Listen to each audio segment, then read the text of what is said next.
Hey, so I saw this tweet the other day that reminded me of a video you shared. I'm going to post. I'm going to talk about it in a second. But the tweet was by Jeffrey Campbell, and he said this: "You'll never be paid what you're worth. You'll only be paid exactly what it costs to replace you." That reminds me of a video you recorded for Praxis participants called "A Word About Pay," and we've been sharing that, and I'll make sure we share that where we share this podcast. But you made some similar points about that. I love to hear you kind of expound on what made you decide to write a video breaking down what you do and don't get paid for, and what would you say is the biggest myth you've observed on that causes frustration with people about what they get paid?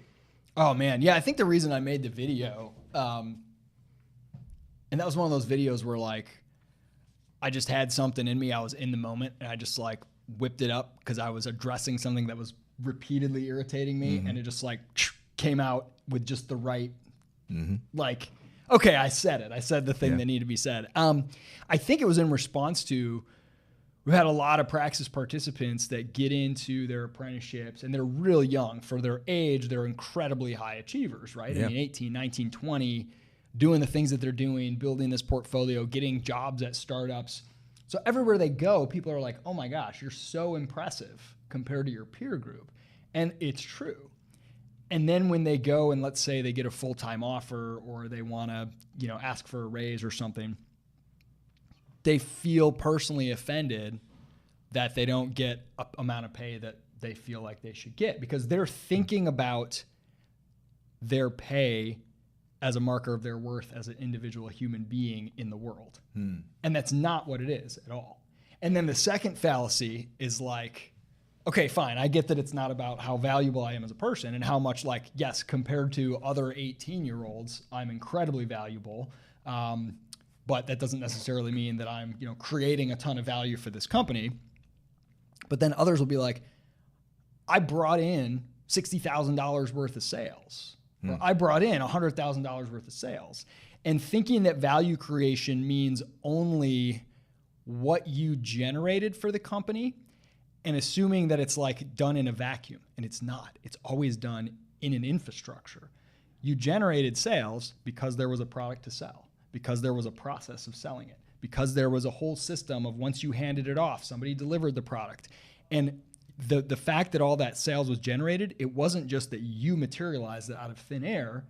It's that you were part of the process, and you, like any part of the process, can be replaced.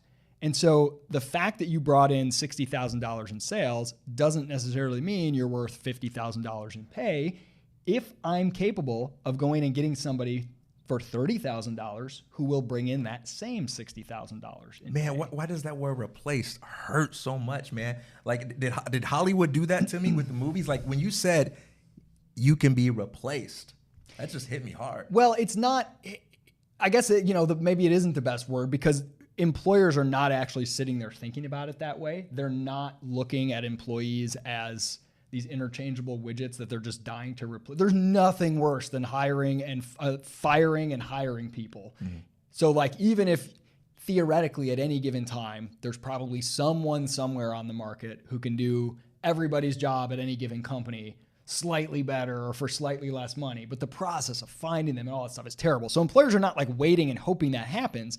But if you come to them without recognizing your replacement cost, without recognizing the next best alternative available to that company, you will come really out of whack. And you'll come and be like, hey, I did this, this, this, and this. And, therefore, and it created this much in revenue, therefore I deserve this much in pay. And if the person's like, yes, those are all good things, but those are all the exact same things that anybody making $40,000 would be able to do.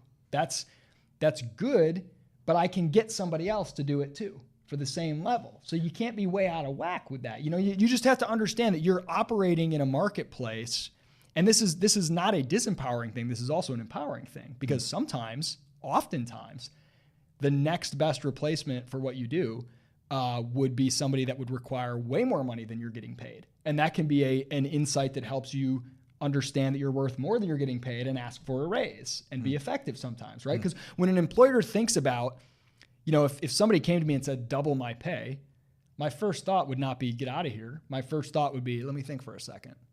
What would that be? What would that cost? Okay. If I said no and they quit, what would I have to pay to get somebody to replace them?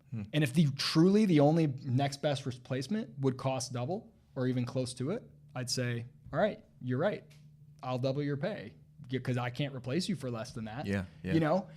So it's really just understanding a business they have to, or they won't survive to their competitors. They have to always be thinking about how can I get the most return for the least input so I can either deliver lower prices to customers and stay competitive, or have higher margins and stay competitive, or whatever it is. So you've got to understand it's not about what you do in the raw, in the abstract. It's about the relevant comparison. So would you say then that a good career building strategy would be to look for opportunities to make it more costly for people to replace you? Yes, make yourself irreplaceable. And that often takes the form of not only excelling at a given thing within a role, that has a ceiling at some point where, like, if you're the absolute dominant, salesperson or operations person, whatever, yes, it can be harder to replace you there. But what's even more irreplaceable is if you combine that with some other value, some other skill set, and then you have an intersection. So you're like, hey, I am the absolutely awesome salesperson, but I also learned how to design graphics, and I make graphics for the marketing team all the time as well.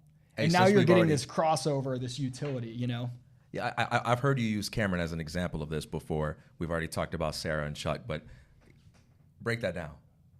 Break Cameron down? Yeah. Cameron deserves a shout out. But I've heard you say before that you think he's a great example of this, right? Yeah, he is a great example because Cameron is, and this is not an insult at all, because I'm the same way, and I think this is a very complimentary thing for the type of person is.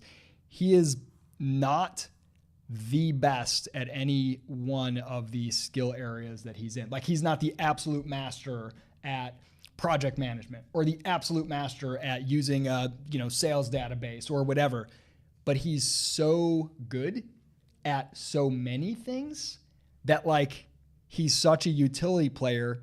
If he's the type of person where if he were to say I'm leaving, it would take me like several hours to even figure out what all I need to replace. Do you see what I'm saying? Because he's so instrumental in so many areas, which is why he's a COO. He's in this sort of overall, operations of what's going on in the company, and he can be deployed to wherever the need is the greatest at any given time. And whatever department or area or problem he goes to, he's going to make it better in some way and in ways that I can't even fully define. And that's kind of this nexus of skills he's put together. And one of those skills, frankly, is understanding and knowing how to work with me really well. And that's really hard to replace, right? Like, so if the people you work with, if you take the time to learn their work habits and how they do things and do things that make their life easier, that makes you really hard to replace. Because it's like, well, but like nobody understands me like Cameron. This is going to be really hard. If you know what I mean? Yeah. So, all right. So trigger warning for basketball analogy.